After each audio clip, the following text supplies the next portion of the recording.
Ver as costas do meu filho se afastando, depois de me largar no fundo da igreja, foi pior que qualquer solidão. Sou Yolanda, 74 anos, restauradora de arte sacra, aposentada e viúva. O que ele não sabe é que as paredes daquela igreja guardam segredos que só eu conheço. A manhã daquele domingo prometia ser de luz, mas para mim, o céu amanheceu cinzento, mesmo com o sol estalando lá fora. Era o batizado do meu neto, o pequeno Davi, meu primeiro bisneto, na verdade, embora eu ainda me sinta apenas avó. Coloquei meu melhor conjunto de linho bege, passei aquele batom cor-de-boca que uso há anos e ajeitei os cabelos brancos num coque baixo, bem firme. Olhei no espelho e vi uma mulher digna. Não uma mulher rica de ostentar ouro no pescoço, mas uma mulher que trabalhou a vida inteira com as próprias mãos, recuperando a beleza de coisas quebradas. Eu esperava que o Marcelo, meu filho caçula, passasse para me pegar. Afinal, sou a mãe dele e a avó do pai da criança. Mas a mensagem no celular veio seca, logo cedo. Mãe, pega um táxi ou um aplicativo. A gente tá na correria aqui com a família da Vânia. Te encontro lá na porta. Respirei fundo. A família da Vânia. Desde que meu filho se casou com essa moça, há 10 anos, tudo gira em torno dos Albuquerque. Eles são donos de uma rede de supermercados na cidade, gente que fala alto, ri alto e gosta de ocupar espaço. O Marcelo, tadinho, sempre foi influenciável. Com o tempo, ele foi murchando, virando uma sombra da esposa e dos sogros, esquecendo de onde veio. Esquecendo que foi o dinheiro do meu trabalho e do falecido pai dele, numa oficina mecânica, que pagou a faculdade de Direito que ele tanto se orgulha. Cheguei na igreja de Nossa Senhora do Rosário 10 minutos antes da hora. É uma construção antiga, do século XIX, com vitrais que filtram a luz de um jeito que parece milagre. Conheço cada centímetro daquele lugar. O cheiro de cera velha e madeira de lei me acalmou por um instante. Vi o Marcelo na entrada, suando frio dentro de um terno que parecia apertado demais. Ele olhava para os lados, nervoso, como se estivesse organizando um evento diplomático e não o batizado do próprio neto. Quando me viu, não sorriu. Apenas veio apressado na minha direção, me pegou pelo braço com um toque que não tinha carinho, apenas pressa. "Oi, mãe. Que bom que chegou", ele disse sem me olhar nos olhos. "Vem, vamos entrar logo." Eu ia caminhando em direção aos primeiros bancos. É o costume, não é? A família direta, os avós e bisavós, ficam perto do altar para abençoar a criança. Eu já imaginava ver o rostinho do Davi, sentir aquele cheirinho de leite e talco que só bebê tem. Mas o Marcelo me freou na altura da 5ª fileira. Continuou me empurrando suavemente, mas firmemente, para trás. Passamos pelo meio da nave. Passamos pelos bancos de madeira escura, onde alguns convidados bem vestidos já se acomodavam, e continuamos andando para o fundo. "Filho?" perguntei, confusa. "Onde a gente vai?" Chegamos na penúltima fileira, quase na porta de saída, onde o vento encanado da rua batia nas costas e o som do padre chegava com eco. Ele parou e apontou para o banco vazio. "Senta aqui, mãe. Fica mais tranquilo para a senhora."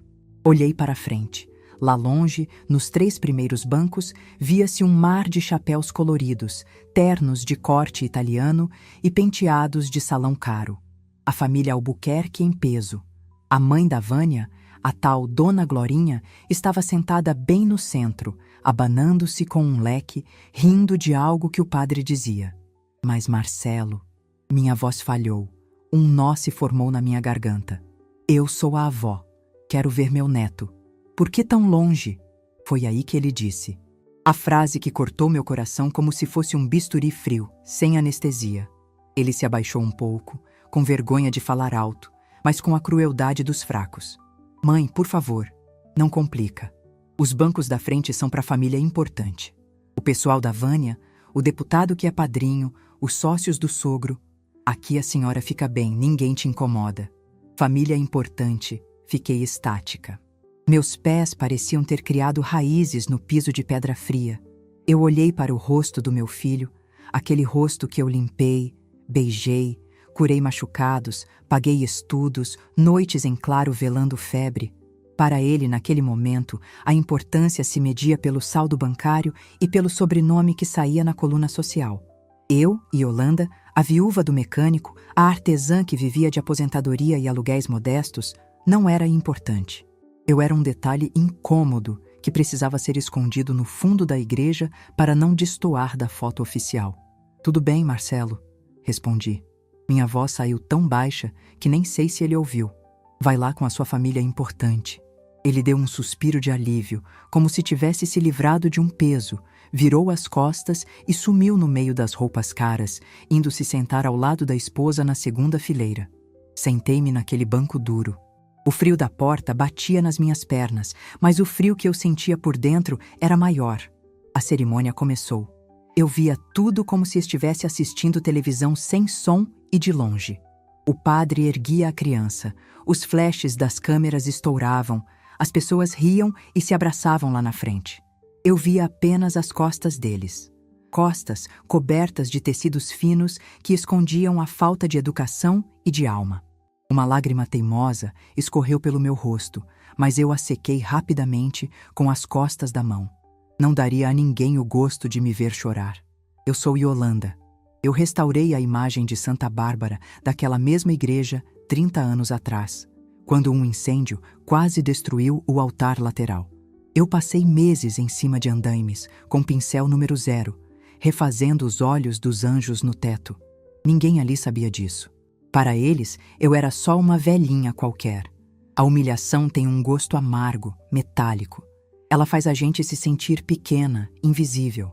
Fiquei pensando em quantas vezes cedi, quantas vezes fiquei calada para não criar confusão, quantas vezes deixei o Marcelo e a Vânia decidirem tudo porque eles são jovens e sabem das coisas modernas. Aquele banco no fundo da igreja não era apenas um lugar físico. Era o lugar onde eu tinha permitido que me colocassem na vida deles. No fundo, na sobra, no resto.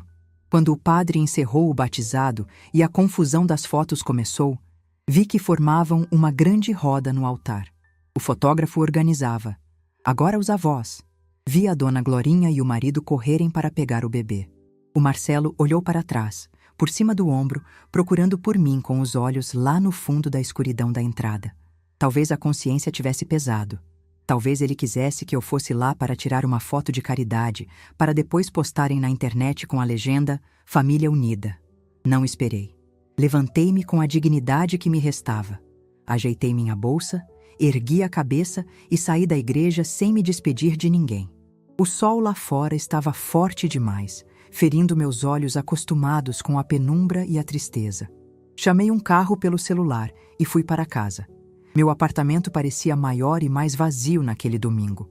Tirei o sapato que apertava meu pé inchado, fiz um chá de camomila e sentei na minha poltrona, olhando para a parede da sala. Lá estava uma foto antiga. Eu, meu falecido marido Cláudio e o Marcelo pequeno, sorrindo na praia.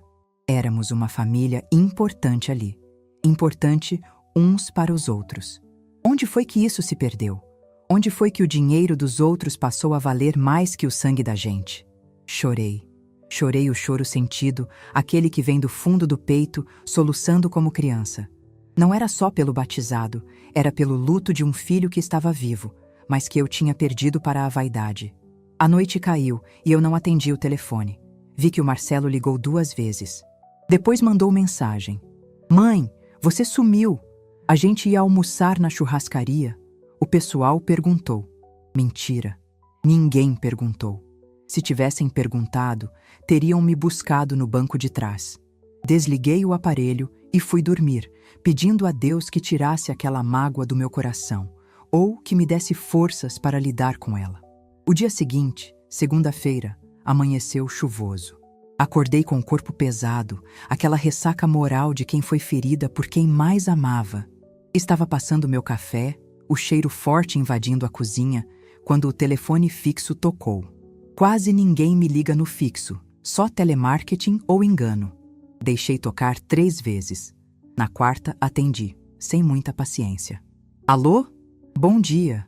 Por favor, eu gostaria de falar com a senhora Yolanda." "Yolanda Sampaio?" Era uma voz masculina, grave, educada, mas com um tom de urgência. "Sou eu mesma. Quem fala?" "Dona Yolanda, aqui é o padre Matias, o novo pároco da igreja de Nossa Senhora do Rosário." A senhora esteve aqui ontem, no batizado, não esteve? Meu coração disparou. Será que o Marcelo tinha contado alguma história? Será que eu tinha esquecido algo no banco? Estive, padre. Mas saí cedo. Houve algum problema? O padre fez uma pausa do outro lado da linha. Houve barulho de papéis sendo mexidos. Não houve problema com a senhora. O problema, dona Yolanda, é com a igreja.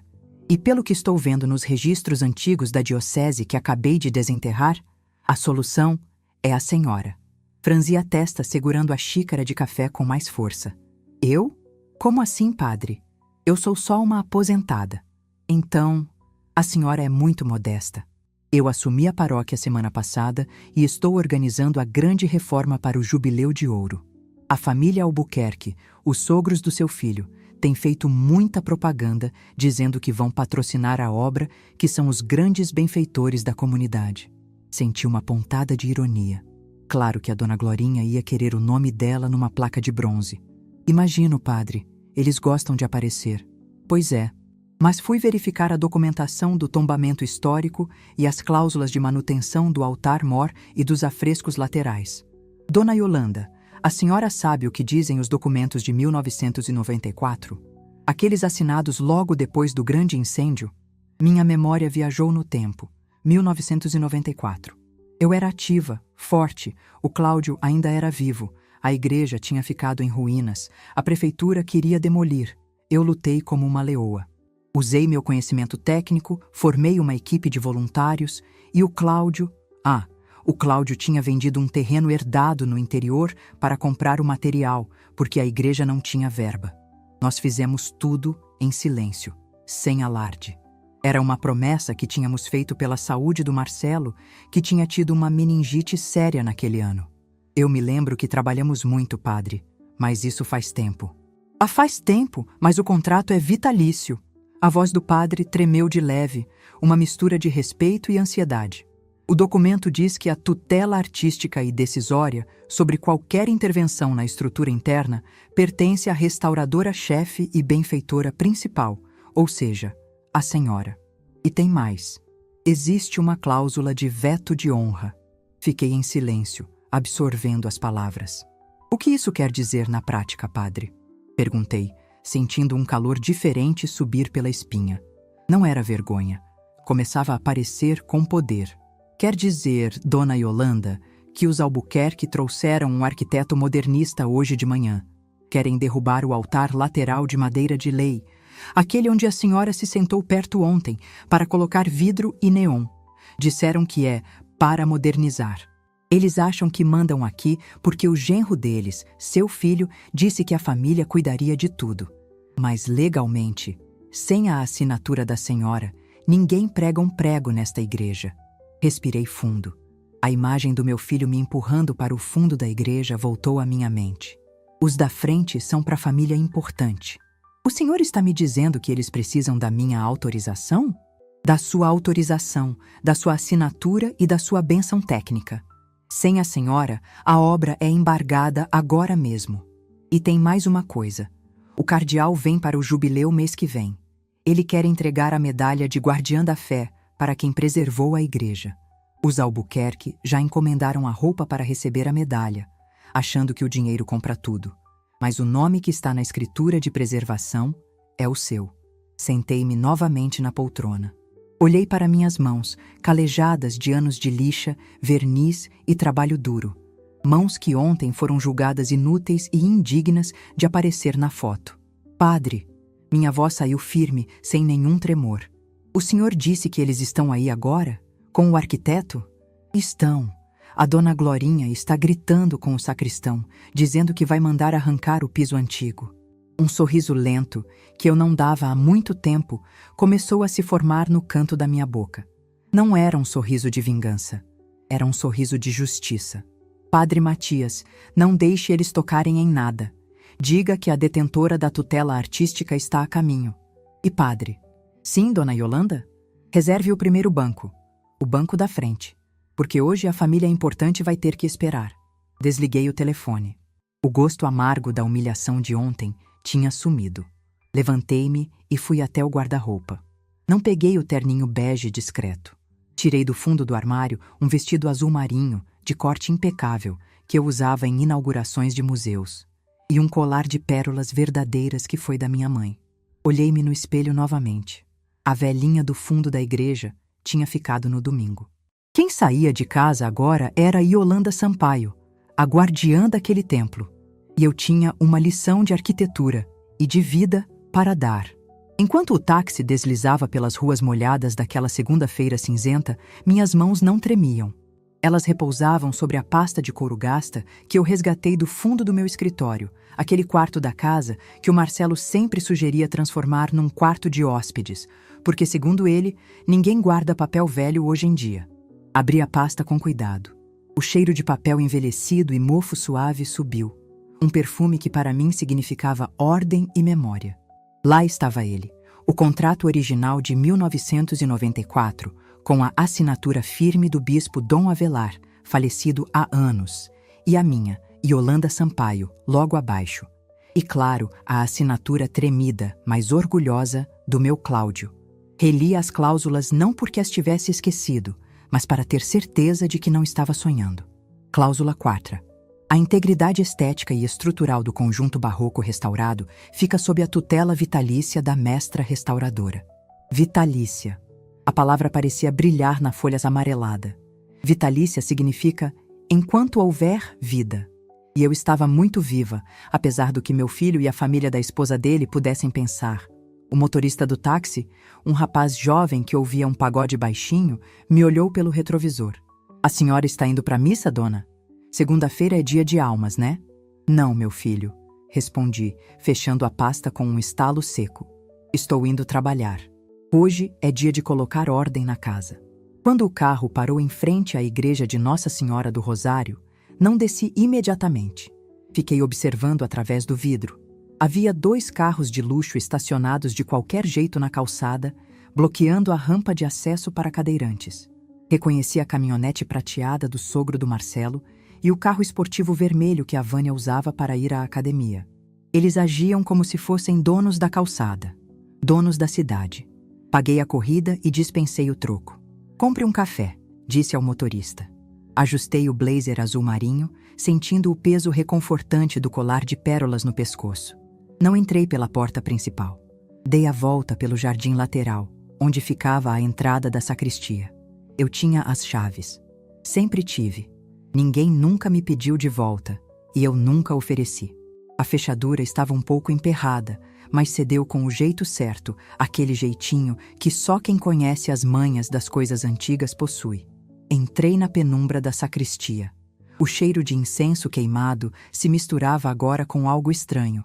Cheiro de colônia importada e poeira de gesso. Caminhei silenciosamente até a porta que dava para o altar, aquela fresta por onde os padres espiam a congregação antes da missa. E o que eu vi fez meu estômago embrulhar, não de tristeza, mas de uma indignação fria e calculista. Lá estavam eles. Dona Glorinha, com um vestido estampado que feria os olhos, apontava para o altar lateral de São José, uma peça magnífica em jacarandá do século XVIII que eu levei 6 meses para limpar com cotonete e solvente suave. Ao lado dela, um homem de óculos redondos e cachecol, devia ser o tal arquiteto, batia na madeira com os nós dos dedos, como se testasse a qualidade de uma melancia na feira. "Então, doutor", a voz de Glorinha ecoava na igreja vazia, estridente e sem respeito pelo silêncio sagrado. "A ideia é tirar essa velharia escura daí. Dá uma sensação de coisa mofada, sabe? A gente quer vidro, luz de LED azul, uma coisa clean.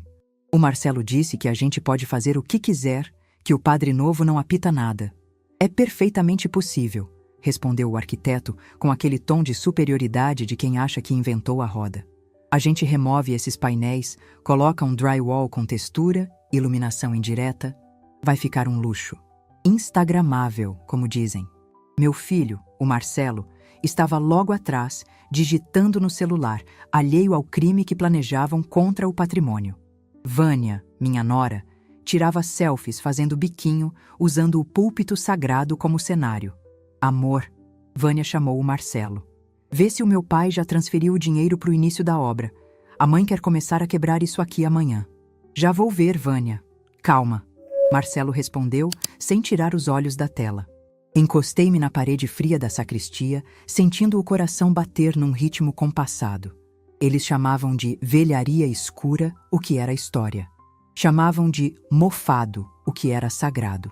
E o pior, meu filho, aquele menino que cresceu vendo o pai e a mãe chegarem em casa com as roupas sujas de tinta e pó de lixa para garantir o futuro dele, estava ali, cúmplice, permitindo que destruíssem o trabalho da vida dos pais para agradar à vaidade de uma sogra deslumbrada. Por um momento, a imagem de ontem voltou. Eu no último banco, o vento nas costas, a solidão. Mas agora, vendo a cena de bastidores, a tristeza se transmutou. Percebi que a humilhação de ontem não foi um acidente, foi um sintoma. Eles não me respeitavam porque não sabiam quem eu era. Para eles, eu era a mãe do Marcelo, uma senhora viúva que fazia tricô. Eles não conheciam a Yolanda Sampaio, que subia em andaimes de 15 metros sem cinto de segurança, porque o cinto atrapalhava o movimento do pincel. Não conheciam a mulher que negociou com a Secretaria de Cultura e conseguiu verbas que homens engravatados não conseguiam. Toquei a pasta de couro novamente. Eu tinha algo mais valioso que o dinheiro do supermercado deles. Eu tinha a lei e a verdade. Fiquei ali, na sombra, avaliando meus recursos. O que eu tinha? Primeiro, o padre Matias estava do meu lado. Ele me ligou. Ele sabia o valor da história. Um aliado dentro da instituição. Segundo, o documento legal. Aquele papel era uma arma carregada. O tombamento histórico é coisa séria. Mexer nisso sem autorização dá cadeia, dá multa pesada. Terceiro, o conhecimento técnico. O arquiteto deles falava em drywall. Eu sabia que aquelas paredes de taipa de pilão não aguentariam buchas modernas sem rachar a estrutura inteira. Se eles começassem a obra, a igreja poderia ruir. Eu não estava apenas salvando a estética, eu estava salvando o prédio físico. Mas o recurso mais importante que eu descobri naquele momento foi outro. Foi a percepção da ignorância deles. A arrogância é a prima cega da estupidez. Eles estavam tão seguros de que o dinheiro comprava tudo, tão certos de que não havia ninguém para desafiá-los, que não se deram ao trabalho de verificar nada. Eles subestimaram a igreja, o padre e, principalmente, a velhinha do fundo. Olhei para minhas mãos novamente. Mãos que já seguraram folhas de ouro tão finas que desmanchariam com um suspiro errado. Mãos que precisavam de firmeza cirúrgica. Eu passei os últimos 10 anos me fazendo de pequena para caber no mundo limitado do meu filho. Diminuí minha voz para não ofender a Vânia. Guardei minhas opiniões para não parecer a sogra chata. E o que ganhei com isso? O último banco. Chega. A Yolanda, que restaurou aqueles anjos no teto, não pedia licença. Ela ocupava o espaço que era dela por direito de competência. Respirei fundo, enchendo os pulmões com aquele ar que misturava sagrado e profano. Não ia entrar gritando. Quem grita perde a razão. Eu ia entrar como quem entra na sala de estar da própria casa e encontra visitas mal educadas mexendo na cristaleira. Vi o padre Matias sair de uma porta lateral, parecendo aflito. Ele tentava argumentar com o sogro do Marcelo, o seu Otávio, um homem corpulento que mastigava um palito de dente. Seu Otávio, eu insisto, precisamos aguardar a avaliação técnica, dizia o padre, a voz sumindo diante do vozeirão do empresário. Que avaliação, padre? O dinheiro está na conta. A gente começa e pronto. O senhor quer a igreja bonita para o cardeal ou não quer? Deixa de burocracia. Quem paga a banda escolhe a música. Era a deixa, o momento exato. Ajeitei o coque, alisei a saia do vestido e dei o primeiro passo para fora da sacristia, entrando na luz do altar-mor. Meus sapatos de salto médio faziam um som distinto no piso de pedra. Um toque-toque ritmado e ecoante que cortou a conversa fiada lá embaixo. Caminhei devagar. Não olhei para o meu filho. Não olhei para a Vânia. Fixei meus olhos no altar de São José, como se estivesse inspecionando uma rachadura invisível.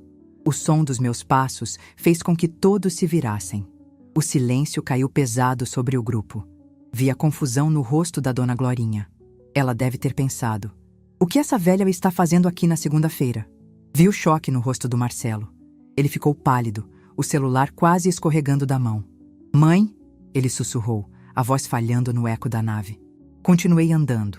Passei por eles como se fossem estátuas de gesso mal feitas. Fui até o altar lateral, subi os 2 degraus de mármore e passei a mão carinhosamente pela madeira entalhada, exatamente onde o arquiteto tinha batido com descaso. Jacarandá da Bahia, meados do século XVIII. Falei em voz alta, clara, projetando como aprendi a fazer para falar com os ajudantes lá embaixo, quando estava no andaime. Entalhado pelo mestre Valentim ou por um de seus discípulos diretos, a camada de proteção é verniz de goma laca, aplicada à mão em 60 demãos. Virei-me lentamente para encarar o grupo. O arquiteto me olhava com desdém, mas com uma ponta de curiosidade. Dona Glorinha estava com a boca aberta, o leque parado no ar. «Dona Yolanda!» exclamou o padre Matias, correndo até mim com um alívio visível no rosto, como se visse um anjo salvador, e não uma idosa de 74 anos. Graças a Deus a senhora chegou. Cheguei, padre, respondi, mantendo o tom profissional e calmo. E cheguei a tempo de ouvir que pretendem cobrir uma obra de arte barroca com... Como foi que disseram? Gesso e luz de boate? O Marcelo deu um passo à frente, tentando assumir o controle, tentando me diminuir como sempre fazia. Mãe, o que a senhora está fazendo aqui? A gente está numa reunião importante. Volta para casa, eu peço um Uber para a senhora. Isso aqui é assunto de gente grande, assunto de obra.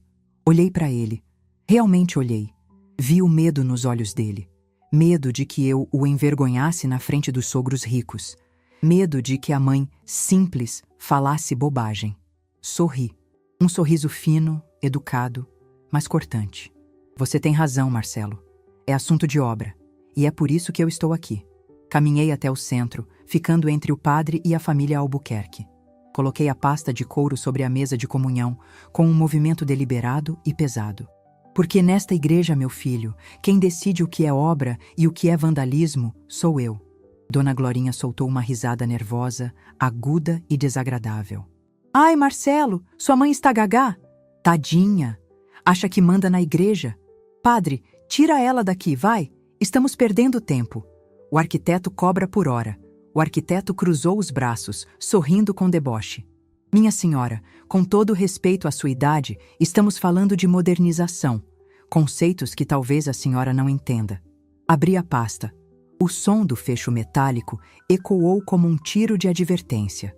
Tirei o documento amarelado, alisei-o sobre a mesa e olhei para o arquiteto por cima dos meus óculos de leitura que tirei da bolsa. Doutor, qual é mesmo o seu nome? Ah, não importa.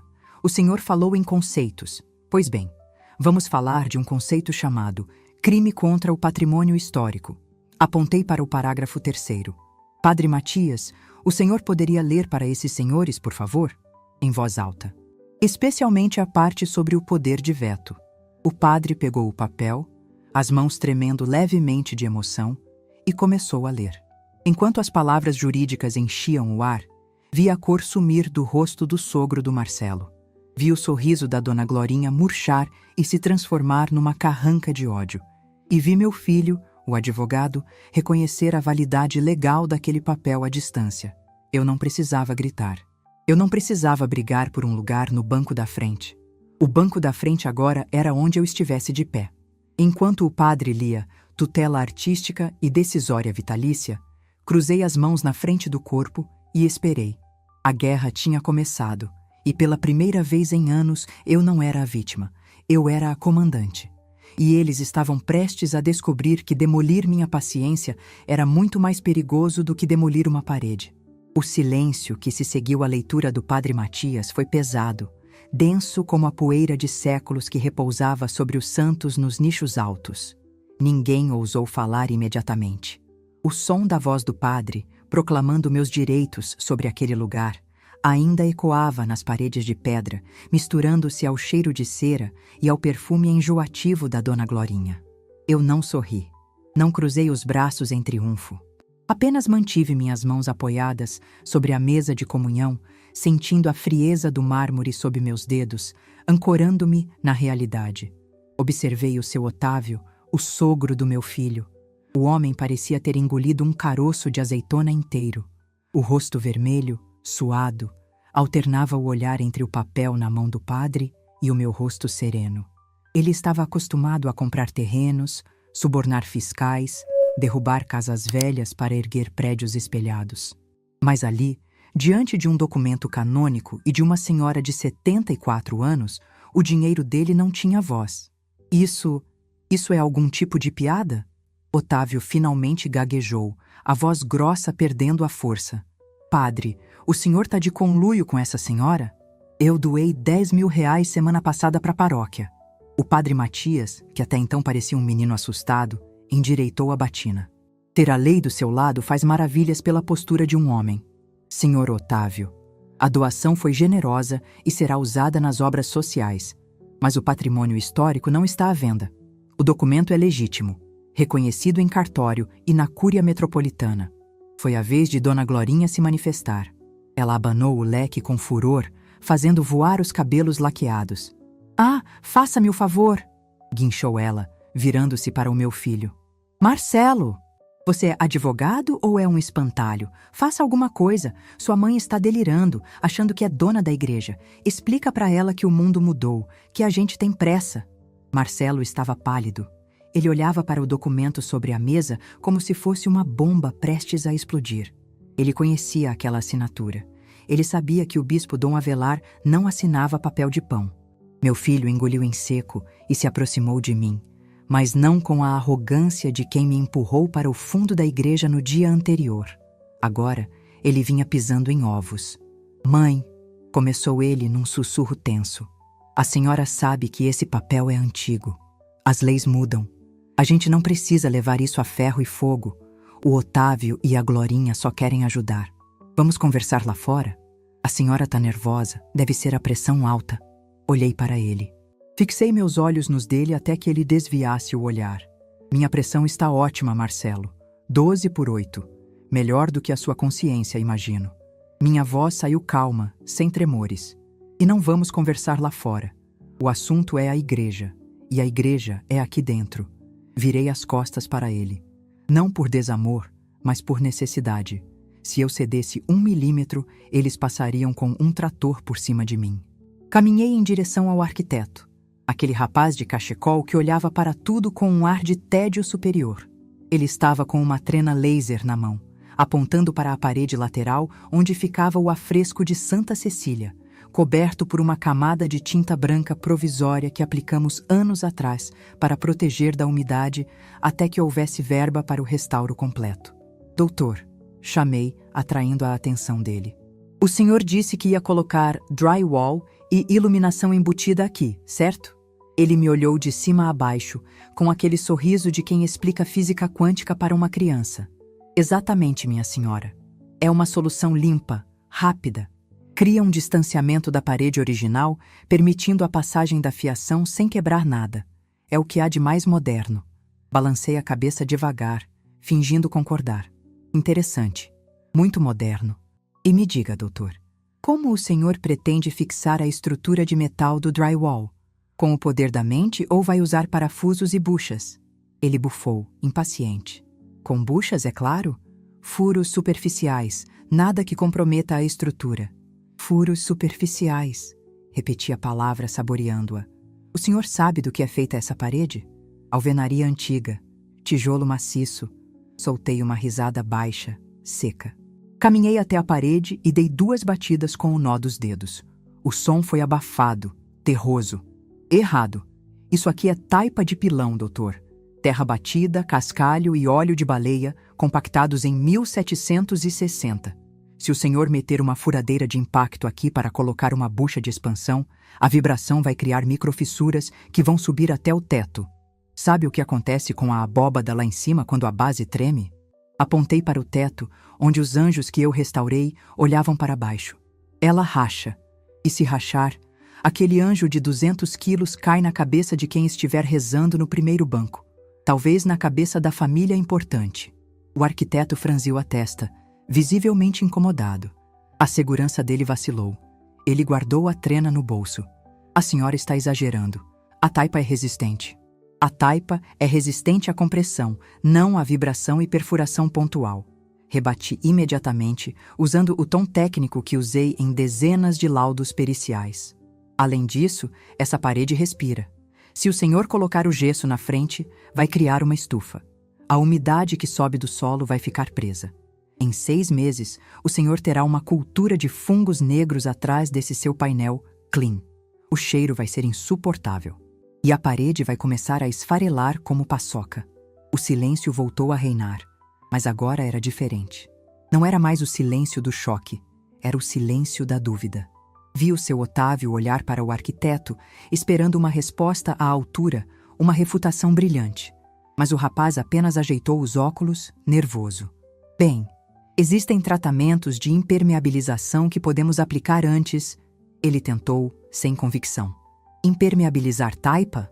Interrompi, elevando um pouco a voz, mas mantendo a classe. O senhor quer selar os poros da terra? Isso vai fazer a água procurar outra saída. Sabe para onde ela vai? Para o alicerce. O senhor quer derrubar a igreja no dia do batizado do próximo neto? Dona Glorinha, percebendo que o profissional dela estava levando um baile de uma senhora de coque e sapatos confortáveis, decidiu mudar a tática. Ela caminhou até mim, o salto agulha estalando no piso.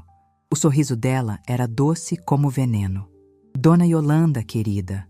Ela tentou pegar na minha mão, mas eu recolhi o braço sutilmente, ajeitando a alça da bolsa. A gente entende que a senhora tem um apego emocional. É natural na sua idade. A gente fica apegada às coisas velhas, né? Mas veja bem, o Otávio está disposto a investir pesado. A gente pode, como se diz, compensar a senhora por essa consultoria. Ah, o dinheiro. A solução universal da família Albuquerque. Para eles, tudo era uma transação. Se incomoda, compra. Se atrapalha, paga para sair. Olhei para a mão dela, cheia de anéis que brilhavam até na penumbra da igreja. Compensar? Perguntei fingindo inocência. É, ela se animou, achando que tinha encontrado meu preço. Digamos, uma doação para a senhora. Para a senhora fazer uma viagem, ir num spa, descansar dessa vida dura. Quanto a senhora acha justo para assinar a autorização e deixar os meninos trabalharem? 5.000? 10.000? Senti meu estômago embrulhar. Não pela oferta, mas pela pequenez daquela mulher. Ela estava tentando comprar minha dignidade e a história de uma cidade inteira pelo preço de uma bolsa de grife. Olhei para o altar-mor. Lembrei-me do Cláudio, meu marido, com as mãos sangrando de tanto lixar madeira, sorrindo para mim lá de cima do andaime, dizendo: "Isso aqui vai ficar para os nossos netos, Yolanda." Ele não fez aquilo por dinheiro. Nós nunca fomos ricos, fizemos por amor, por fé, coisas que a Dona Glorinha desconhecia. Virei-me para ela devagar. Meus olhos encontraram os dela. Dona Glorinha, a senhora acha que o meu silêncio está à venda? Perguntei baixo, fazendo-a recuar um passo. A senhora acha que eu passei 30 anos respirando solvente e poeira para vender a segurança desta casa por trocados? Trocados? 10.000 reais são trocados para você? Ela se ofendeu, a máscara caindo. Você vive de aposentadoria, minha filha. Devia me agradecer de joelhos. Mãe, por favor, aceita e vamos embora. Marcelo implorou, o suor escorrendo pela têmpora. Eles só querem o bem da comunidade. Não cria caso. Olhei para o meu filho com uma mistura de pena e decepção. Ele não via. Ele realmente não via. Ele achava que eu estava sendo teimosa, quando na verdade eu estava sendo a única adulta na sala. O bem da comunidade não se faz destruindo a memória dela, Marcelo. Respondi, firme. E sobre o dinheiro? Guarde-o, Dona Glorinha. A senhora vai precisar dele. Como assim? Ela franziu a testa, confusa. Caminhei até a minha pasta de couro, que continuava sobre a mesa. Tirei de lá uma pequena lanterna de luz ultravioleta, uma ferramenta que sempre carregava comigo para identificar repinturas e vernizes. Padre Matias, apague as luzes do altar lateral, por favor, pedi. O padre, que assistia a tudo com os olhos brilhando de admiração, correu para o painel de interruptores. A área onde estávamos mergulhou na penumbra, iluminada apenas pela luz difusa que vinha da nave central. O que é isso agora? Show de mágica? Zombou o arquiteto, cruzando os braços. Não, é aula de história, respondi. Liguei a lanterna. O feixe de luz roxa cortou a escuridão. Apontei para a base do altar de madeira, aquele que eles queriam arrancar para colocar vidro. Sob a luz ultravioleta, a madeira escura de repente ganhou vida. Marcas invisíveis a olho nu começaram a brilhar num tom alaranjado fluorescente. Eram assinaturas, eram datas, eram marcas de ferramentas antigas. Estão vendo isso? Perguntei, passando a luz devagar. Isso aqui prova que a estrutura original nunca foi removida desde 1750. Cada pedaço de madeira aqui tem um registro de quem o colocou. Apontei a luz para um canto específico, perto do chão, onde a madeira encontrava a pedra. Havia uma inscrição entalhada, quase apagada pelo tempo, mas que a luz revelava: Hic est Deus. Aqui está Deus. Se vocês arrancarem isso, continuei, minha voz ecoando na igreja silenciosa, vocês não estarão apenas tirando madeira velha. Vocês estarão cometendo um crime federal. A lei de tombamento é clara. Destruição de elemento original comprovado acarreta multa de até 3 vezes o valor do dano e processo criminal para o mandante e para o executor. Virei a luz para o rosto do arquiteto, que piscou, cego por um instante. O senhor tem registro no Conselho de Arquitetura, rapaz? O senhor está disposto a perder sua licença profissional por causa de um capricho de decoração? Porque eu garanto ao senhor, se uma lasca dessa madeira sair daqui sem o meu laudo técnico, eu denuncio o senhor ao IFAM e ao CREA antes que a poeira baixe. O arquiteto engoliu em seco. Ele olhou para o seu Otávio, depois para a parede, depois para mim. Ele sabia que eu não estava blefando. Ele viu a firmeza nas minhas mãos, o conhecimento no meu vocabulário. Ele percebeu que tinha entrado numa briga de cachorro grande, achando que ia chutar um poodle. Seu Otávio, o arquiteto começou, a voz trêmula. A senhora tem um ponto. Se isso for original mesmo, a gente pode ter problemas sérios com a fiscalização. O projeto não contemplava esses riscos legais. Riscos legais? Otávio explodiu, o rosto ficando roxo. Eu te pago para resolver problemas, não para me trazer problemas. Você disse que era só derrubar e fazer novo. Mas ela tem a tutela. O arquiteto se defendeu, apontando para mim. E ela tem razão sobre a taipa. Se rachar, a culpa é minha. Eu não vou assinar isso não. Foi o momento da virada. O momento em que a dinâmica da sala mudou fisicamente. O arquiteto deu um passo para trás, se afastando da família Albuquerque e se aproximando inconscientemente da minha autoridade técnica. Ele não queria ir para a cadeia. Dona Glorinha estava bufando, parecia uma panela de pressão prestes a estourar. Ela olhou para o marido, esperando que ele usasse sua força bruta, seu dinheiro, sua influência. Mas Otávio estava fazendo contas mentais. Ele era empresário. Ele sabia quando um negócio tinha virado mico. Multa federal, embargo de obra, escândalo na imprensa. Não valia a pena. Então é isso? Glorinha gritou, a voz estridente quebrando o sagrado silêncio. Uma velha caduca e um papel mofado vão impedir a gente de dar um presente para a cidade? O cardeal vem mês que vem. Onde vamos tirar a foto? Nesse buraco escuro? Eu desliguei a lanterna. A penumbra voltou a ser apenas penumbra. Caminhei devagar até ficar de frente para ela. Eu era mais baixa, usava sapatos mais simples e roupas que não custavam o preço de um carro. Mas naquele momento eu me senti gigante. O cardeal vem para o jubileu, Dona Glorinha. Falei suavemente. E ele não vem para ver vidro e neon. Ele vem para ver a história. Ele vem para entregar uma medalha. A medalha de guardiã da fé. Ela retrucou, os olhos brilhando de cobiça. Que o Otávio vai receber por ser o benfeitor. Já mandamos até fazer o terno. Sorri. Um sorriso triste, de quem vê alguém correndo atrás do vento. A medalha é para quem preservou a igreja, não para quem pagou o buffet. Deixei a frase no ar, sem explicar demais. Deixei que a dúvida se instalasse. Olhei para o relógio de pulso. Um relógio simples, de pulseira de couro, que foi do meu pai. Agora, se os senhores me dão licença, eu tenho trabalho a fazer. Fui até a mesa e comecei a recolher meus papéis, guardando a lanterna e o documento na pasta. Padre Matias, preciso das chaves do arquivo morto. Vou precisar consultar as plantas hidráulicas de 1950. Tenho suspeitas de que há uma infiltração no coro que esses senhores nem perceberam. Claro, dona Yolanda, agora mesmo. O padre parecia pronto para me carregar no colo se eu pedisse. Espere aí! Otávio rugiu, dando um passo à frente, tentando recuperar o controle da situação através da intimidação física. Ele parou bem na minha frente, bloqueando meu caminho. A senhora acha que acabou? A senhora acha que manda aqui? Eu sou amigo do bispo atual. Eu posso fazer uma ligação agora e... Ligue, interrompi, olhando nos olhos dele sem piscar. Ligue para o bispo, mas avise a ele que a Yolanda Sampaio está aqui. E pergunte a ele quem foi que salvou a imagem de Nossa Senhora que ele tem na capela particular dele, quando ela caiu e quebrou em 5 pedaços em 2005. Otávio travou. A boca abriu e fechou, mas nenhum som saiu. Ele não sabia dessa história. Ninguém sabia, além de mim e do clero. Era o meu trunfo, o meu poder oculto tecido em anos de serviço silencioso e competente. Eu não quero brigar com o senhor, seu Otávio.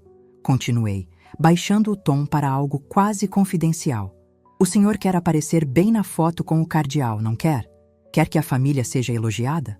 Ele assentiu, desconfiado, mas ouvindo. Então o senhor tem 2 escolhas. Pode continuar tentando derrubar essas paredes e eu embargo a obra hoje mesmo. O cardeal chega e encontra a igreja fechada, cheia de lacres da Polícia Federal. Vai ser uma vergonha nacional. Os jornais vão adorar. Empresário destrói patrimônio histórico. Vi o pavor passar pelos olhos dele. Escândalo era a única coisa que eles temiam mais do que a pobreza. Ou... Deixei a palavra pairar no ar, oferecendo uma saída honrosa, mas sob as minhas condições. Ou o senhor demite esse arquiteto que não sabe a diferença entre taipa e tijolo e me deixa coordenar o restauro. Nós vamos limpar, iluminar corretamente e devolver a glória a este lugar. O senhor paga o material e a mão de obra especializada que eu contratar. O senhor entra com o dinheiro, eu entro com o cérebro. No final, o senhor terá sua igreja bonita para a foto. Mas quem manda no canteiro de obras sou eu. Ficou um silêncio absoluto. O Marcelo olhava para mim como se estivesse vendo um fantasma ou uma estranha. Ele nunca tinha me visto negociar. Ele só me via fazendo bolo de fubá. Ele não sabia que a mãe dele tinha derrubado empreiteiros muito mais duros que o sogro dele. E então? Perguntei, fechando o zíper da minha pasta com um som definitivo. O senhor quer ser o herói que patrocinou o resgate da arte sacra? Ou o vândalo que tentou transformar a igreja em shopping center? Otávio olhou para Glorinha. Glorinha olhou para o chão, derrotada pela lógica implacável do escândalo. O arquiteto já estava guardando as coisas dele, doido para fugir dali. Eu preciso pensar, resmungou Otávio, sem a arrogância de antes. O senhor tem até amanhã às 8, determinei. E amanhã, quando voltarem, entrem pela porta lateral. A nave central estará fechada para inspeção. E tragam sapatos de sola de borracha. Salto alto risca o piso de pedra-sabão. Passei por eles. Passei pelo meu filho sem dizer uma palavra, mas senti o olhar dele queimando nas minhas costas. Caminhei em direção à sacristia, com a cabeça erguida, o som dos meus passos ecoando como marteladas de juiz. Eu não tinha apenas parado a obra. Eu tinha invertido a mesa. Ontem, eu era a sobra no último banco. Hoje, eu era a única pessoa capaz de salvar a reputação deles. E eles sabiam disso. Quando cheguei na porta da sacristia, parei e olhei para trás uma última vez. Eles pareciam menores no meio daquela imensidão de história e arte. Eram apenas pessoas com dinheiro e roupas caras, perdidas num mundo que não compreendiam. Ah, Marcelo, chamei. Ele levantou a cabeça, assustado. Avise sua esposa que amanhã começamos a limpeza dos vitrais. Vou precisar de andaimes. Se ela quiser ajudar, diga que traga luvas. Mãos de madame não servem para o trabalho de Deus. Virei as costas e entrei no meu escritório improvisado na sacristia. O cheiro de papel velho nunca foi tão doce. A batalha estava ganha, mas a guerra pela dignidade... essa estava apenas começando. E eu tinha a estranha sensação de que o cardeal, quando chegasse, teria uma surpresa muito maior do que encontrar a igreja reformada. A poeira fina do lixamento cobria o ar na manhã de quarta-feira, criando fachos de luz sólida onde o sol batia. Para mim, Aquele cheiro de pó de gesso misturado com terebintina era o melhor perfume do mundo. Cheiro de cura, de coisas voltando à vida. Eu estava no topo do andaime, vestindo meu macacão jeans manchado de tinta e um lenço amarrado na cabeça, limpando a face de um querubim com cotonete e saliva. Lá embaixo, o clima era bem menos celestial. 84 horas. Esse foi o tempo que levou para a família importante tentar o primeiro golpe baixo. Eu sabia que o ego do seu Otávio não aguentaria ser comandado por uma senhora que ele considerava inferior. Do alto dos meus 5 metros, vi quando ele entrou na nave da igreja. Não pela porta lateral como eu havia ordenado, mas escancarando a porta principal, deixando o vento da rua entrar e levantar a poeira que eu tentava assentar. Ele não estava sozinho. Vinha acompanhado de um homem de terno cinza chumbo, pastinha executiva debaixo do braço e aquela cara de quem cobra honorários até para dar bom dia. Atrás deles marchava a Dona Glorinha, equilibrando-se nos saltos e cobrindo o nariz com um lenço de seda, como se o ar sagrado daquele lugar fosse tóxico. E claro, o Marcelo. Meu filho vinha por último, cabeça baixa, carregando o peso da vergonha ou da submissão. Difícil saber qual pesava mais. Desci do andaime devagar, limpando as mãos num pano de algodão. Cada degrau da escada metálica fazia um som que ecoava no silêncio tenso. Quando pisei no chão, o advogado, presumo que fosse um, já tinha aberto a pasta sobre um banco, espalhando papéis com timbres oficiais. Dona Yolanda Sampaio? O homem perguntou, ajeitando os óculos. Sou o Dr. Aragão, representante jurídico das empresas Albuquerque e consultor do Sr. Otávio. Temos uma notificação extrajudicial para a senhora. Olhei para o papel que ele me estendia. Não o peguei. Mantive minhas mãos sujas de trabalho cruzadas nas costas. Notificação? Perguntei. Calma. Olhando para o Otávio, que estufava o peito como um pombo. O senhor achou que papelada ia me assustar, seu Otávio? Eu lido com burocracia do IFAM desde antes do senhor aprender a assinar cheque. Não é susto, dona Yolanda. É realidade. Otávio retrucou, a voz grossa reverberando. O doutor Aragão encontrou uma brecha. O contrato de 1994 fala em capacidade física e mental para a tutela. Vamos pedir uma interdição cautelar. Uma senhora da sua idade subindo em andaimes é um risco. Vamos alegar senilidade e assumir a obra por questão de segurança pública. Senti uma pontada no estômago. A crueldade deles não tinha limites. Eles queriam me declarar incapaz, gagá, para me tirar do caminho. Olhei para o Marcelo. Ele estava olhando para os vitrais, evitando a todo custo cruzar o olhar comigo. Você concorda com isso, Marcelo? Perguntei baixo. Você vai assinar um papel dizendo que sua mãe, que pagou sua faculdade trabalhando dobrado, está louca? Marcelo se encolheu. Mãe, é só uma formalidade. O Otávio disse que a senhora pode ficar olhando, mas sem mandar. É pro seu bem. Se a senhora cair daí de cima... Se eu cair, eu caio trabalhando, que é mais digno do que viver de joelhos como você. Cortei, vendo-o estremecer. O doutor Aragão pigarreou, tentando retomar o controle. A senhora pode facilitar e assinar a renúncia da tutela agora. Ou vamos entrar com o pedido de liminar hoje à tarde. O juiz é amigo pessoal do senhor Otávio. A senhora sabe como as coisas funcionam. Ah, eu sabia. Sabia que o dinheiro comprava muita coisa. Comprava silêncio, comprava conforto, comprava até sentenças. Mas eu sabia de algo que eles não sabiam. A igreja tem seu próprio tempo e suas próprias leis. E às vezes, a justiça divina pega um atalho. Antes que eu pudesse responder com a grosseria que eles mereciam, o som pesado das portas da sacristia se abrindo nos interrompeu. Não foi uma abertura comum. O padre Matias entrou apressado, quase correndo, mas parou abruptamente para dar passagem a alguém. Entrou um homem alto, de batina preta com botões vermelhos e uma faixa larga na cintura.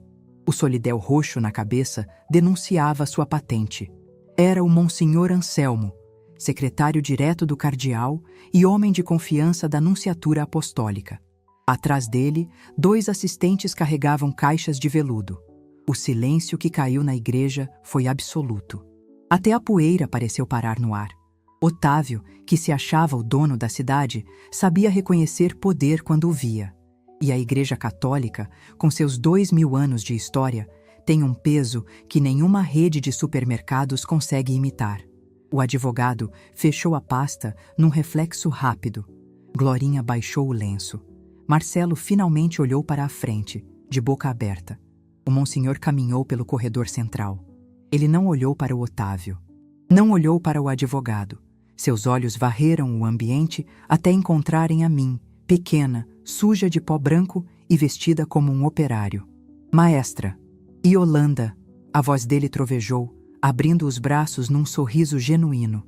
Há quanto tempo? O padre Matias me disse que a senhora tinha assumido o comando, mas eu precisava ver com meus próprios olhos para crer nessa bênção. Ele veio até mim e, ignorando a sujeira da minha roupa, me abraçou com força. Eu conhecia Anselmo desde que ele era um seminarista que me ajudava a misturar tintas na década de 80. Monsenhor, respondi, sentindo o alívio lavar minha alma. O senhor chegou em boa hora. Parece que temos aqui alguns problemas de interpretação sobre a minha capacidade mental. O Monsenhor soltou o abraço e virou-se lentamente para o grupo dos Albuquerque. O sorriso dele desapareceu, substituído por aquela expressão severa que só os homens de fé sabem fazer. Aquela que parece ver todos os seus pecados de uma vez só. Capacidade mental? Ele repetiu, a voz gelada.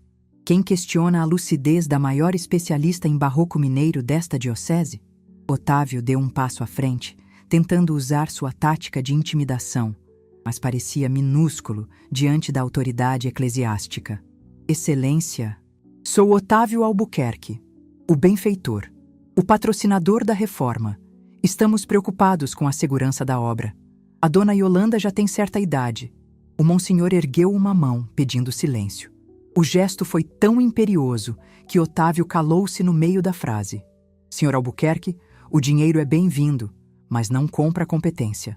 O Monsenhor fez um sinal para os assistentes. A arquidiocese não confiaria o restauro desta igreja a ninguém, além de Yolanda Sampaio. Inclusive, o cardeal me enviou pessoalmente hoje para entregar isto. Um dos assistentes abriu a caixa de veludo maior. Dentro, brilhava não uma medalha, mas um documento em pergaminho enrolado, selado com cera vermelha, e uma chave dourada antiga repousando sobre o tecido. O decreto de custódia Temple, anunciou o Monsenhor. O Vaticano reconheceu o trabalho de preservação feito aqui nos últimos 30 anos. A partir de hoje, esta paróquia é elevada à categoria de basílica menor, e a chave simbólica da guarda artística é entregue à senhora Yolanda. Ele virou-se para mim e me entregou a chave pesada. Minhas mãos tremeram, não de velhice, mas de emoção. Yolanda, isso significa que, tecnicamente, dentro destas paredes, sua autoridade sobre a preservação é superior até a do pároco. O senhor Otávio pode pagar pelo cimento, mas quem diz onde o cimento entra é a senhora. E qualquer tentativa de obstruir seu trabalho será reportada diretamente a Roma como ofensa ao patrimônio da igreja. Ouvi o som de algo caindo no chão. Era a pasta do advogado. Ele estava pálido. Processar uma velhinha numa comarca local era uma coisa. Comprar briga com uma ordem direta do Vaticano era suicídio profissional. Doutor Aragão, Otávio sussurrou, suando frio. O que a gente faz? A gente pede desculpas e sai de fininho. O advogado respondeu entre dentes, recolhendo suas coisas. Eu não vou brigar com o Papa por causa do seu ego, Otávio. Dona Glorinha, que até então estava estática, percebeu que o barco estava afundando. E como todo rato esperto, ela tentou nadar. O rosto dela se transformou numa máscara de simpatia forçada que chegava a dar náuseas. Mas vejam só, que maravilha! Ela bateu palmas, o som ecoando vazio. Nós sempre dissemos que a Yolanda era um talento. Não é, Marcelo? A gente só estava preocupado com a saúde dela. Monsenhor, nós somos a família, sabe? Apoiamos tudo. O Monsenhor olhou para ela com um tédio educado. A família? Curioso. O padre Matias me contou que no batizado de domingo, a família colocou a Custos Temple no último banco. O silêncio que se seguiu foi constrangedor. Marcelo ficou vermelho como um pimentão. Otávio parecia querer cavar um buraco no piso histórico e se enterrar. A humilhação deles não veio de gritos ou barracos. Veio da verdade nua e crua, exposta por alguém que eles não podiam comprar. Isso foi um mal-entendido, Glorinha guinchou desesperada. Um erro de cerimonial. Nós amamos a Yolanda. Inclusive, monsenhor, para a foto oficial com o cardeal, nós já encomendamos os trajes. Vamos ficar todos no altar, certo? A família unida? O monsenhor olhou para mim. Ele estava me dando o poder da decisão. Ele estava me entregando a espada. A liturgia da cerimônia de elevação à basílica é muito estrita, minha senhora, disse ele. No presbitério, ao lado do cardeal, ficam apenas o clero e a guardiã da fé. Os benfeitores financeiros, bem, eles têm um lugar reservado de honra. Na primeira fila, Otávio exclamou, agarrando-se a essa esperança. A primeira fila é nossa. Olhei para o padre Matias, que segurava o riso. Olhei para o meu filho, que me olhava com um misto de medo e uma admiração que eu não via há décadas. E olhei para o Otávio. Caminhei devagar até eles, a chave dourada pesando na minha mão. Monsenhor, falei, minha voz calma preenchendo a igreja. Sobre os lugares. O senhor Otávio tem razão. Quem paga a reforma merece destaque. Mas como eu sou a responsável técnica, eu decido a logística. Virei-me para o sogro do meu filho. Seu Otávio, o senhor e sua esposa terão lugares reservados, mas não na primeira fila. Como não? Ele se engasgou. Eu estou pagando 100 mil reais. A primeira fila, expliquei didaticamente como se falasse com uma criança, será removida amanhã para a instalação dos andaimes de restauro do teto. E ela só volta para o lugar depois que eu terminar o último anjo. Se o senhor quiser sentar na frente no dia do jubileu, vai depender da velocidade do meu trabalho. E se eu tiver que parar para responder a advogados ou ouvir desaforos, bem, a obra atrasa. Dei um passo mais perto, invadindo o espaço pessoal dele. E se a obra atrasar no dia da visita do cardeal, os bancos da família importante estarão lá na porta de entrada, no último lugar, onde o vento bate nas costas e a gente não sai na foto. Entendeu? Otávio abriu a boca, fechou, olhou para o monsenhor, olhou para o advogado que já estava na saída e finalmente baixou a cabeça. Foi a primeira vez na vida que vi aquele homem se curvar. Entendi, dona Yolanda. Ele engoliu o orgulho a seco, um gole amargo. O que a senhora precisa para o trabalho andar rápido? Sorri. Não um sorriso de vingança, mas de ordem restabelecida. Preciso que o senhor tire esse terno, vá para casa e não volte aqui até eu chamar. E Marcelo? Meu filho levantou a cabeça, assustado. Sim, mãe, você fica. O monsenhor precisa de alguém para carregar as caixas de documentos do tombamento para o escritório. E já que você é da família, tenho certeza que não vai se importar de sujar as mãos para ajudar sua mãe. Marcelo olhou para a esposa, Vânia, que estava boquiaberta no fundo. Ele olhou para os sogros derrotados. E então ele tirou o paletó de marca, jogou em cima de um banco e veio para o meu lado. Claro, mãe. Onde estão as caixas? Enquanto os Albuquerque saíam da igreja de cabeça baixa, acompanhados pelo som dos meus operários voltando a lixar as paredes, senti uma paz imensa. A dinâmica tinha mudado. O dinheiro deles podia pagar as pedras, mas a alma daquele lugar, e agora a alma da minha própria família, estava finalmente nas minhas mãos. Observei meu filho carregar uma caixa pesada, o suor começando a brotar na testa dele. Ele sorriu para mim, um sorriso tímido, de menino que fez arte, mas quer consertar. Eu sabia que a estrada seria longa para restaurar a nossa relação, tão trabalhosa quanto restaurar aquele altar. Mas, pela primeira vez em anos, eu tinha as ferramentas certas. Cuidado com essa caixa, menino, avisei, voltando para o andaime. Tem história aí dentro. Pode deixar, mãe, ele respondeu. Eu cuido. Subi os degraus de volta ao topo. Lá de cima, vi o monsenhor fazendo o sinal da cruz para abençoar o início dos trabalhos. A velhinha do fundo tinha morrido ontem. Quem estava ali agora era a mestra. E a lição estava apenas na metade. O sino da torre badalou às 9 horas da manhã daquele domingo, mas o som parecia diferente.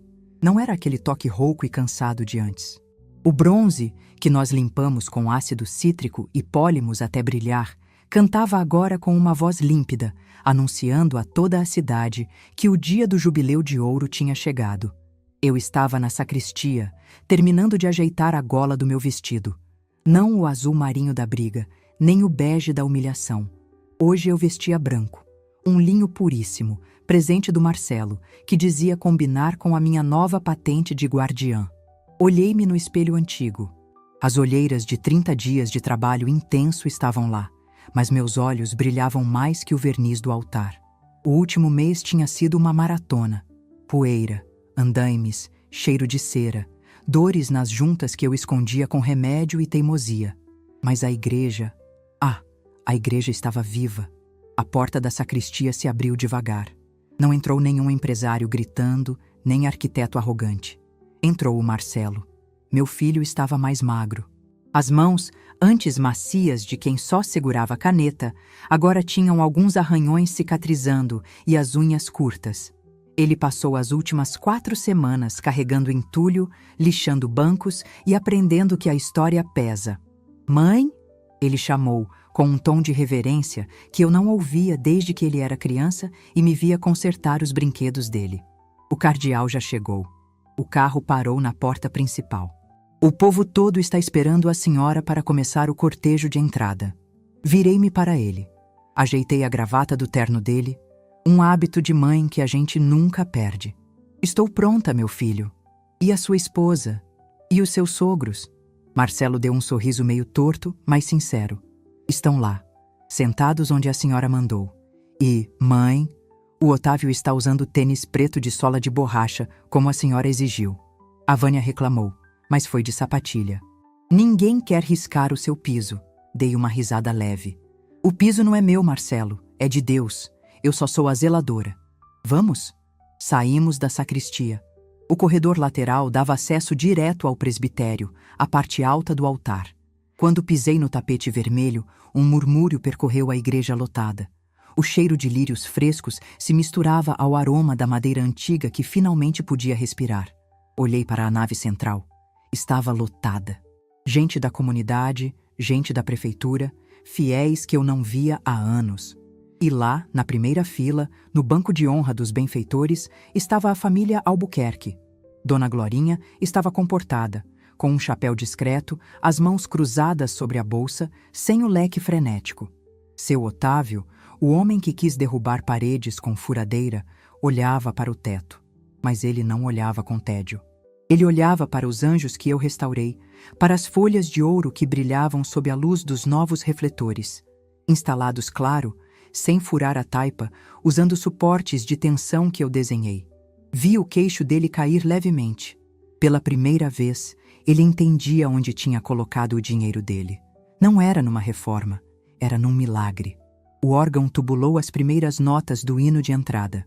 A procissão começou. O cheiro de incenso subiu.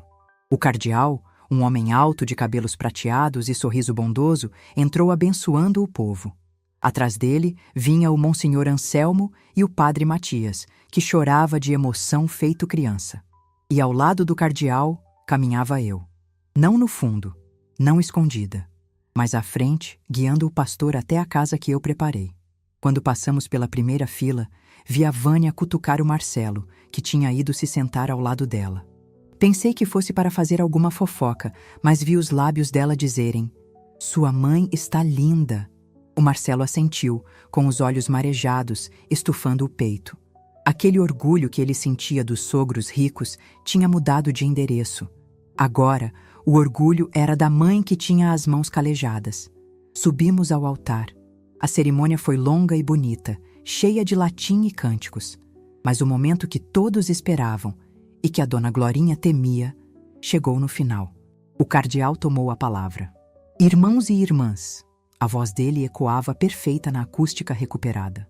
"Hoje celebramos o jubileu desta casa. Muitos ajudaram. Agradecemos a generosidade da família Albuquerque, que proveu os recursos materiais." Otávio se endireitou no banco, pronto para receber o aplauso. O cardeal fez um gesto breve na direção dele. Um aceno educado. Houve palmas polidas. Otávio sorriu, satisfeito, achando que era o auge. "Porém", continuou o cardeal, e o silêncio voltou. Uma igreja não se faz apenas de pedras e ouro, ela se faz de alma. E a alma desta restauração tem nome e sobrenome. Ele se virou para mim. O Monsenhor Anselmo trouxe a caixa de veludo. Convido aqui à frente a senhora Yolanda Sampaio. As palmas não foram polidas, foram uma explosão. A comunidade inteira se levantou. As senhoras da limpeza, os coroinhas, os velhos que viram meu marido trabalhar naquela igreja décadas atrás. Todos de pé. O som era ensurdecedor. Desci os degraus do trono episcopal e me ajoelhei diante do cardeal, não por submissão, mas por fé. Ele colocou a medalha pesada no meu pescoço e me entregou o diploma de Custos Templi. Levante-se, Yolanda, ele sussurrou. A senhora nunca mais deve se curvar diante de ninguém, a não ser de Deus. Quando me virei para a congregação, com a medalha brilhando no peito, meus olhos buscaram a primeira fila. Eu esperava ver inveja ou raiva na cara da Dona Glorinha e do Otávio. Mas o que vi foi algo muito mais interessante. Respeito. Eles estavam aplaudindo. Otávio batia palmas com força, olhando para mim como se eu fosse uma sócia majoritária de um empreendimento de sucesso. Eles finalmente tinham entendido a hierarquia das coisas.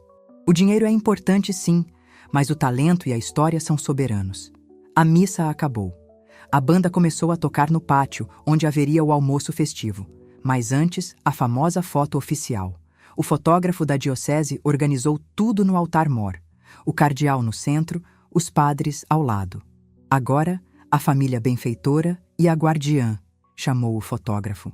Otávio e Glorinha subiram os degraus rapidamente, ajeitando as roupas. Eles foram se colocar bem ao lado do cardeal, ocupando o centro, como era o costume deles.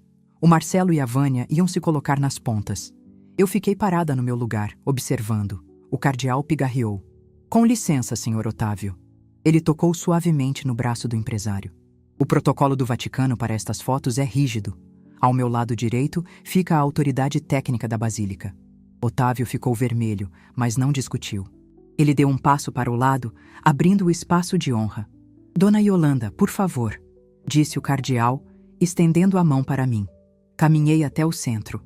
Fiquei entre o cardeal e o meu filho. Otávio e Glorinha ficaram nas extremidades. Vânia ficou atrás. Quando o flash disparou, eu senti a mão do Marcelo no meu ombro. Ele apertou com carinho. Te amo, mãe, ele sussurrou no meu ouvido. Me perdoa por ter sido cego esse tempo todo. Aquelas palavras valeram mais do que a medalha. Valeram mais do que a vitória sobre o arquiteto. Eu não tinha apenas restaurado a igreja. Eu tinha restaurado meu filho. Tinha tirado as camadas de verniz barato e futilidade que a vida com os Albuquerque tinha colocado sobre ele e reencontrado a madeira boa, a essência do menino que eu e o Cláudio criamos. Depois das fotos, a igreja foi esvaziando. O povo foi para a festa comer bolo e beber refrigerante. A família Albuquerque foi cercada por colunistas sociais. Ouvi a dona Glorinha dizer para uma repórter: "Ah, sim, a Yolanda é fantástica. Nós demos carta branca para ela. Família é isso, né? Apoio total." Sorri sozinha. Deixa ela falar. A vaidade é um vício que não tem cura, só controle. O importante é que agora ela sabia que não podia mandar na minha casa. Fiquei sozinha na nave silenciosa. Caminhei até o fundo da igreja, até aquele último banco, perto da porta, onde tudo tinha começado. O banco onde fui humilhada, onde chorei, onde me senti um lixo. Passei a mão na madeira do encosto. Estava lisa, lixada e envernizada. Trabalho das mãos do Marcelo. Sentei-me ali. O vento da rua batia nas minhas costas, mas agora ele parecia uma brisa fresca, não um castigo. Olhei lá para a frente, para o altar dourado, para a luz divina que entrava pelos vitrais limpos. Daqui do fundo, a vista é ampla. A gente vê tudo. Vê quem é de verdade, vê quem é de mentira. Tirei os sapatos que apertavam um pouco. Respirei fundo. Eu, Yolanda Sampaio, 74 anos, viúva, restauradora. Muitos acham que a velhice é o tempo de ir para o banco de trás, de ficar quieta, de desaparecer. Eles acham que somos frágeis como vidro. Mal sabem eles que somos como a aroeira ou o jacarandá. O tempo só nos torna mais duros, mais resistentes e muito mais valiosos. Meu celular vibrou na bolsa. Era uma mensagem do Marcelo. Mãe, vem pra festa. O cardeal quer brindar com a senhora. E o Otávio disse que quer contratar a senhora para avaliar um casarão que ele comprou. Disse que só confia no seu laudo. Levantei-me. Calcei os sapatos. Ajeitei a medalha no peito. Eu não vou voltar para o último banco. Nunca mais. Mas é bom saber que, se eu precisar sentar aqui, não será por ordem de ninguém, mas para lembrar de onde veio a minha força. Saí para o sol do meio-dia. A vida, assim como a arte, sempre pode ser restaurada, desde que a gente tenha paciência, fé e não tenha medo de lixar as partes podres até encontrar a beleza que estava escondida lá embaixo.